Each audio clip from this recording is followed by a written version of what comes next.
We've been looking in the last couple of studies at Jesus in the Old Testament, and we're going to look at today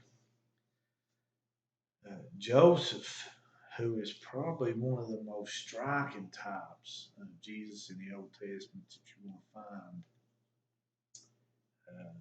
find. As long as the Jewish thought process, the Messiah is actually pictured as the son of David, but also as the son of Joseph.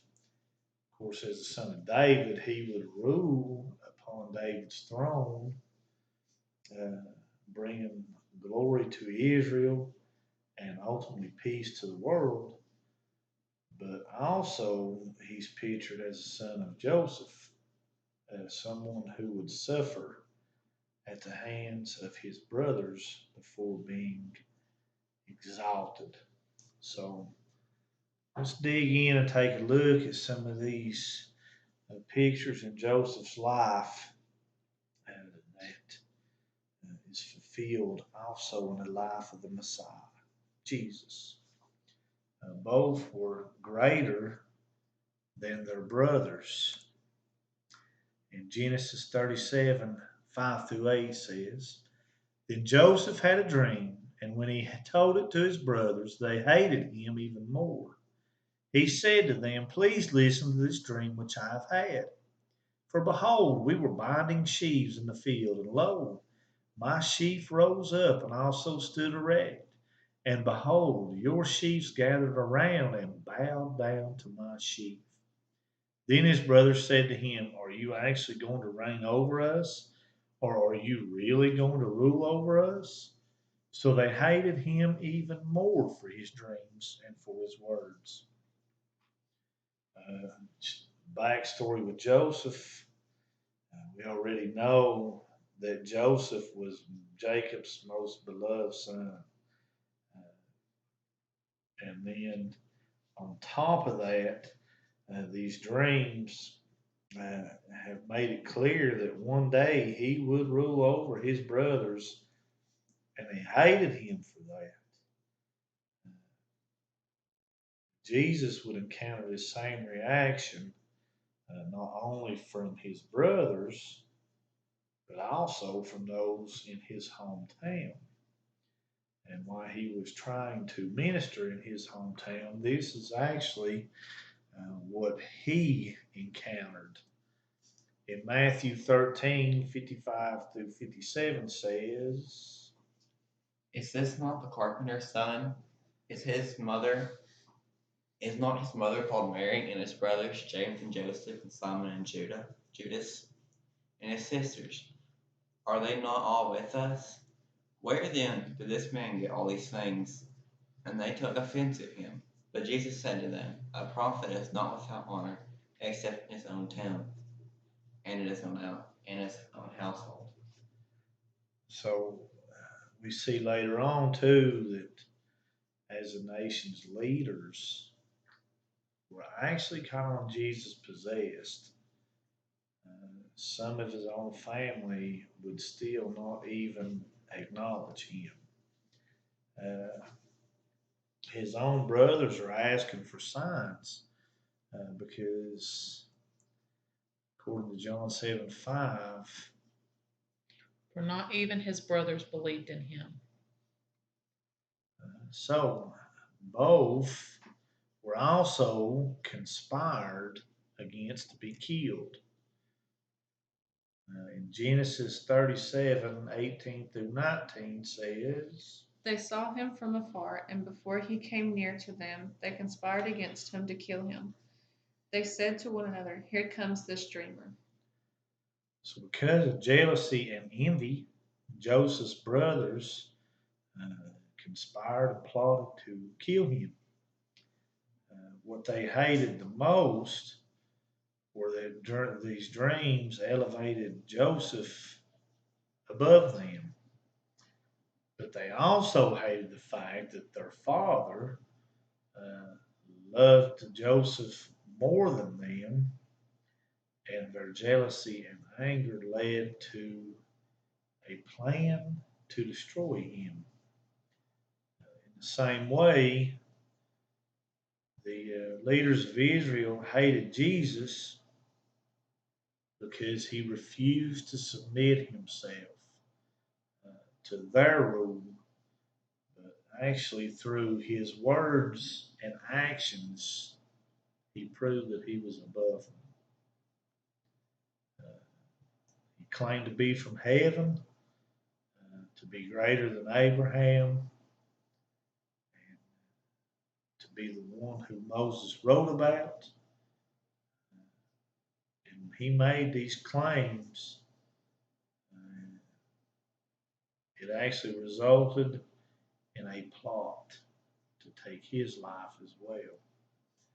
Matthew 26, 3 through 4 says, Then the chief priest and the elders of the people were gathered together in the court of the high priest named Caiaphas, and they plotted together to seize Jesus by stealth and kill him.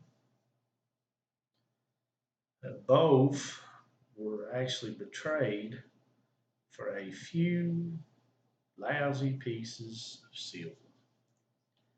Genesis 37, 26 through 28 says, Judas said to his brothers, What profit is there to kill our brother and cover up his blood? Come, and let us sell him to the Ishmaelites, and not lay our hands on him, for he is our brother, our own flesh. And his brothers listened to him.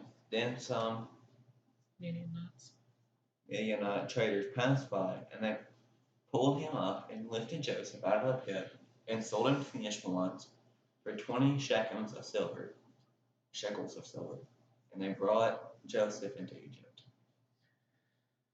So you see in his brothers, their anger and jealousy had finally peaked, and they sold Joseph and betrayed him for 20 pieces of silver.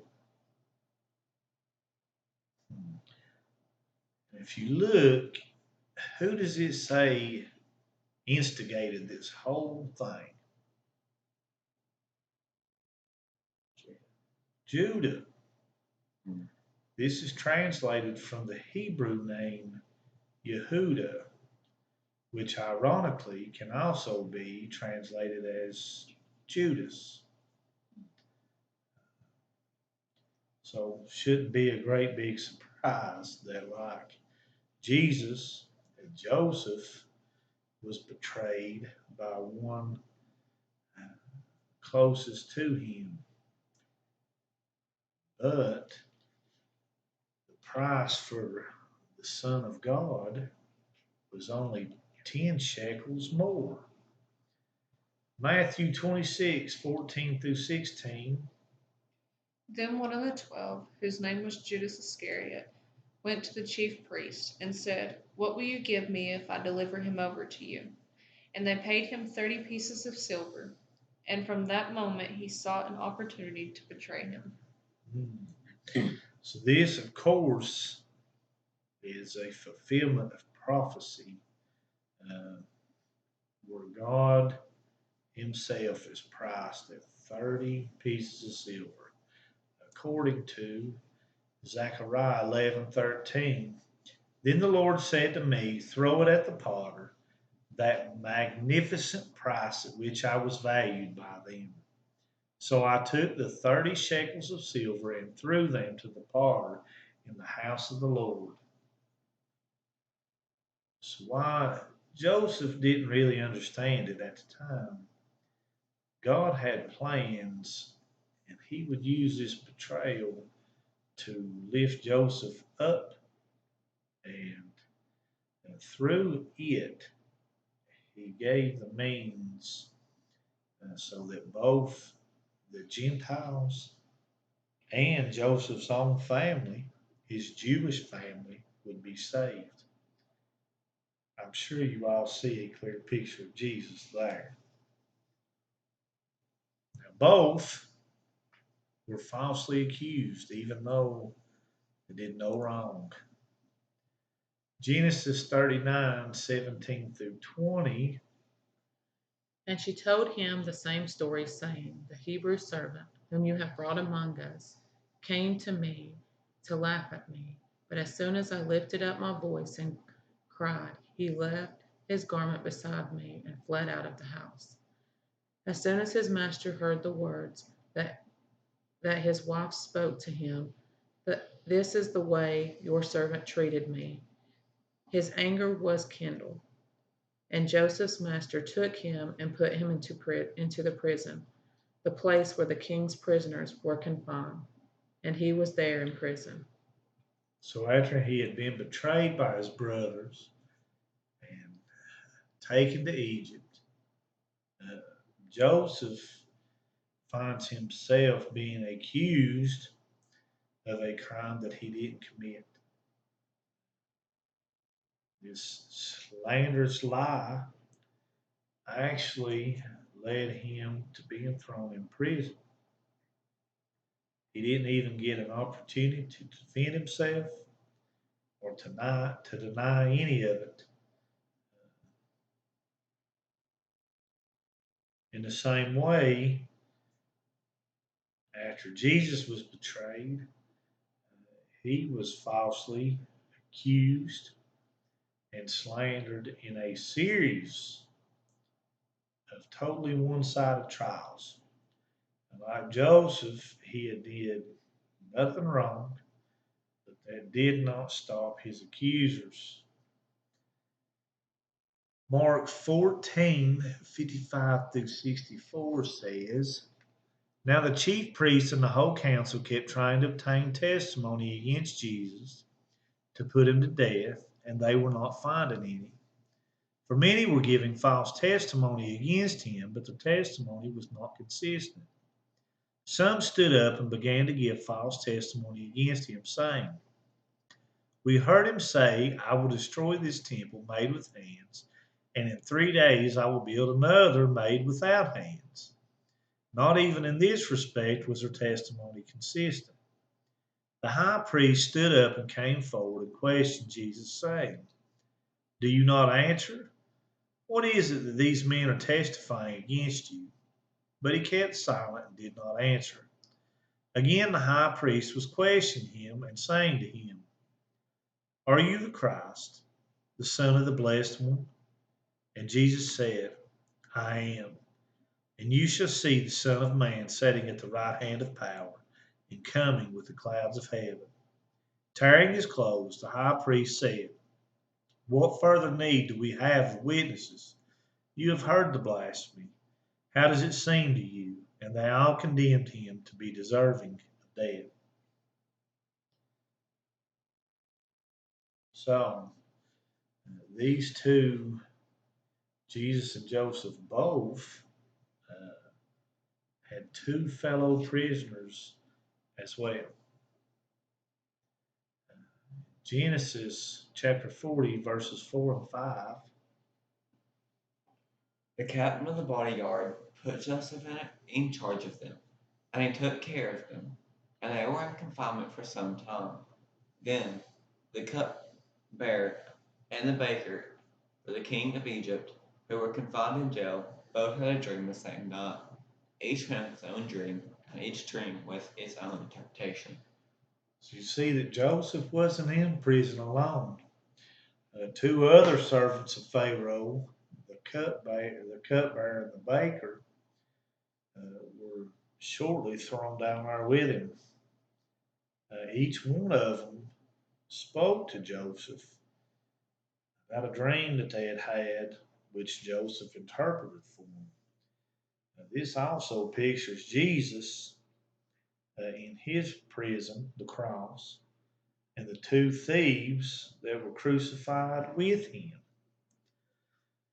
Matthew 27:38 says, Then 2 robbers were crucified with him, one on the right and one on the left. Now the result of these two prisoners' dreams actually means death for one and release and exaltation for the other. This is actually a type of one of the most amazing salvations that has ever happened. In Luke 23:39 through 43, One of the criminals who were hanged railed at him, saying, "Are you not the Christ? Save yourself and us." But the other rebuked him, saying, "Do you not fear God, since you are under the same sentence of condemnation? And we indeed justly, for we are receiving the due reward for our deeds. But this man has done nothing wrong." And he said, "Jesus, remember me when you come into your kingdom." And he said to him, "Truly, I say to you, today you will be with me in paradise."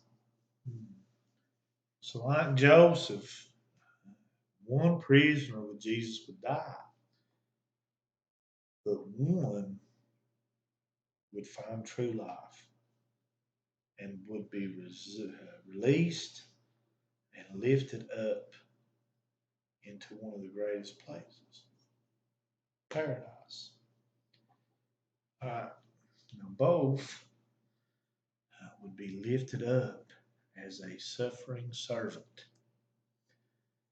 In Genesis 41:39 through 40, so Pharaoh said to Joseph, "Since God has informed you of all this, there is no one so discerning and wise as you are. You shall be over my house, and according to your command, all my people shall do homage. Only in the throne I will be greater than you." Joseph goes from being condemned in prison to being exalted to Pharaoh's right hand, all in one single day. In one single day. And he says, furthermore, apart from Pharaoh, nobody would be higher than Joseph. What a picture of Jesus. After the resurrection, he goes back to the place of power at the right hand of the Father. After the resurrection, if you remember, Jesus said, "All power and authority on heaven and earth has been given to me." And just as the Egyptians bowed at the feet of Joseph, the entire world will one day bow at the feet of Jesus. Philippians 2:8 through 11. Being found in appearance as a man, he humbled himself by being obedient to the point of death, even death on a cross. For this reason also, God highly exalted him, and bestowed on him the same name which is above every name, so that at the name of Jesus every knee will bow, of those who are in heaven and on earth and under the earth, and that every tongue will confess that Jesus Christ is Lord, to the glory of God the Father. And both would take a Gentile bride. In Genesis 41:45, then Pharaoh named Joseph Zaphenath Paneah, and he gave him Asenath, the daughter of Potiphar, priest of On, as his wife. And Joseph went forth over the land of Egypt. So after he had been lifted up to the right hand of Pharaoh, Joseph was given a Gentile bride to be his wife. This is also a picture of Jesus, who, upon his exaltation, took a bride for himself from among the Gentile nations that we know as the church. Both will experience 7 years of hardship. In Genesis 41:54, And the 7 years of famine began to come, as Joseph had said.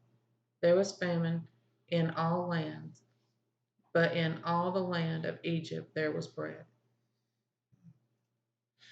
so this is where our study is going to kind of not necessarily shift, but we go from the present into the future. We all know that right now, Jesus is still gathering up his bride from amongst the Gentiles, but also still from the Jews, but mostly from the Gentiles predominantly right now. But Scripture reveals that God has one more 7 year period uh, where He will again deal with the nation of Israel, bring them to repentance and acknowledgement of Jesus as the Messiah. In Daniel chapter 9, 20 through 27, now while I was speaking and praying, confessing my sin and the sin of my people Israel, and presenting my supplication before the Lord my God on behalf of the holy mountain of my God, while I was still speaking in prayer, then the man Gabriel, whom I had seen in the vision previously, came to me in my extreme weariness about the time of the evening offering. He gave me instruction and talked with me and said, O Daniel, I have now come forth to give you insight with understanding. At the beginning of your supplications, the command was issued, and I have come to tell you, for you are highly esteemed. So give heed to the message and gain understanding of the vision. 70 weeks have been decreed for your people and your holy city to finish the transgression, to make an end of sin, to make atonement for iniquity, to bring an everlasting righteousness, to seal up vision and prophecy, and to anoint the most holy place. So you are to know and discern that from the issuing of a decree to restore and rebuild Jerusalem until Messiah the Prince, there will be 7 weeks and 62 weeks. It will be built again with plaza and moat, even in times of distress. Then, after the 62 weeks, the Messiah will be cut off and have nothing. And the people of the Prince who is to come will destroy the city and the sanctuary. And its end will come with a flood. Even to the end, there will be a war. Desolations are determined. And he will make a firm covenant with the many for 1 week. But in the middle of the week, he will put a stop to sacrifice and grain offering. And on the wing of abominations will come one who makes desolate, even until complete destruction. One that is decreed is poured out on the one who makes desolate. So we see this same thing here in the life of Joseph. God used this 7 year period for Joseph uh, that had a lot of famine and extreme hardship to actually force Joseph's own brothers to seek out help and aid. Uh, Again, Jesus' natural brothers, the Jews, will do this again, but it will only be in a time of extreme hardship that forces them to. So when we speak of that last 7 year period, uh, we read in Jeremiah 37. Alas, that day is so great. There is none like it. It is a time of distress for Jacob, yet he shall be saved out of it. We see also that there is a reconciliation of Joseph and his brothers. In Genesis 45, 1 through 5, and verse 14. Then Joseph could not control himself before all those who stood by him. He cried, "Make everyone go out from me." So no one stayed with him when Joseph made himself known to his brothers. And he wept aloud so that the Egyptians heard it. And the household of Pharaoh heard it. And Joseph said to his brothers, "I am Joseph. Is my father still alive?" But my brothers could not answer me, for they were dismayed at his presence. So Joseph said to his brothers, "Come near to me, please." And they came near, and he said, "I am your brother Joseph, whom you sold into Egypt. And now do not be distressed or angry with yourselves because you sold me. Here, for God sent me before you to preserve life. Then he fell upon his brother Benjamin's neck and wept, and Benjamin wept upon his neck. One of the most beautiful and best pictures has got to be this reconciliation between Joseph and his brothers. These same brothers who had plotted to kill him, who had betrayed him, who had sold him,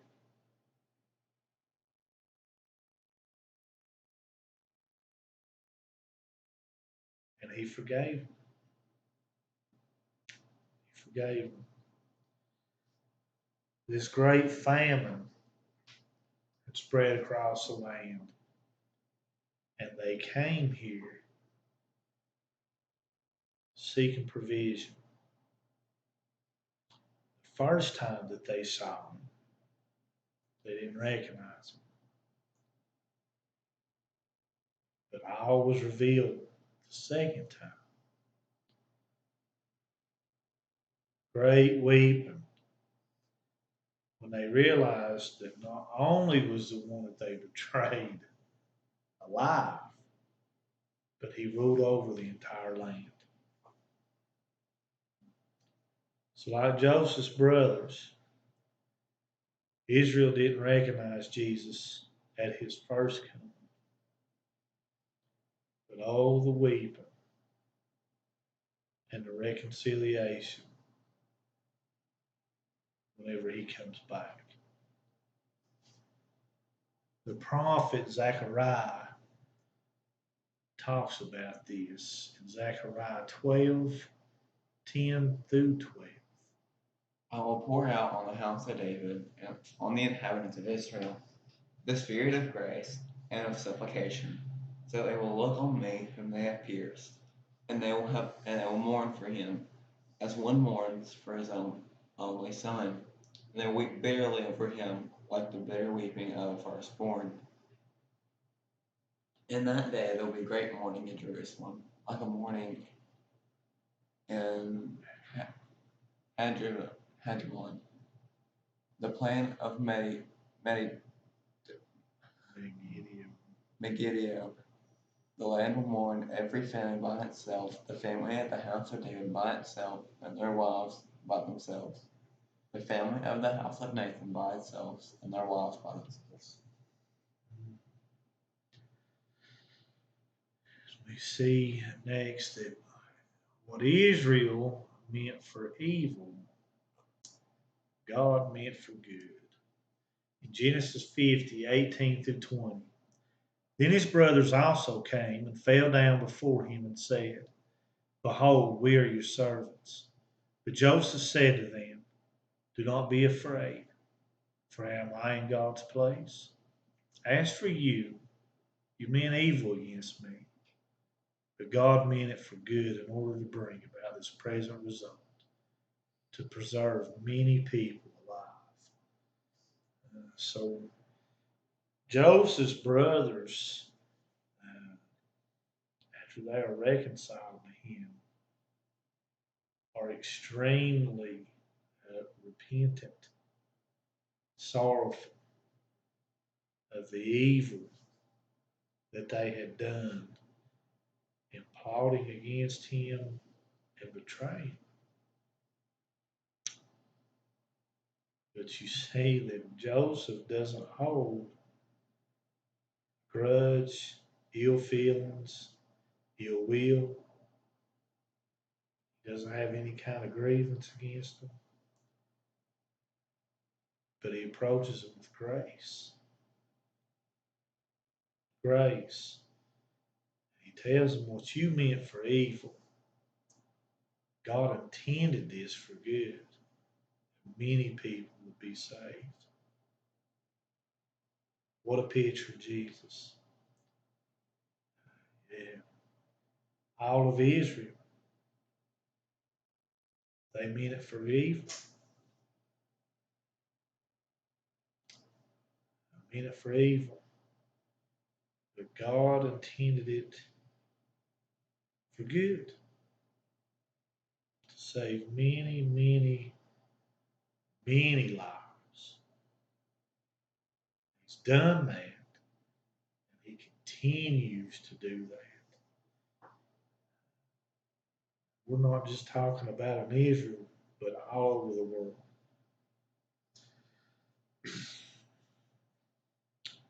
Look again at the kindness that Joseph treats his brothers with, because not only does he not hold a grudge against them, but he also assures them that he provides for them.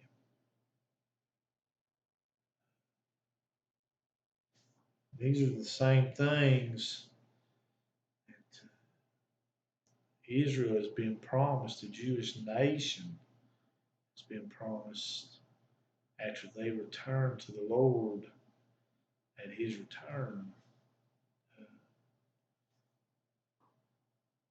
We read Paul writes about this in Romans 11:12.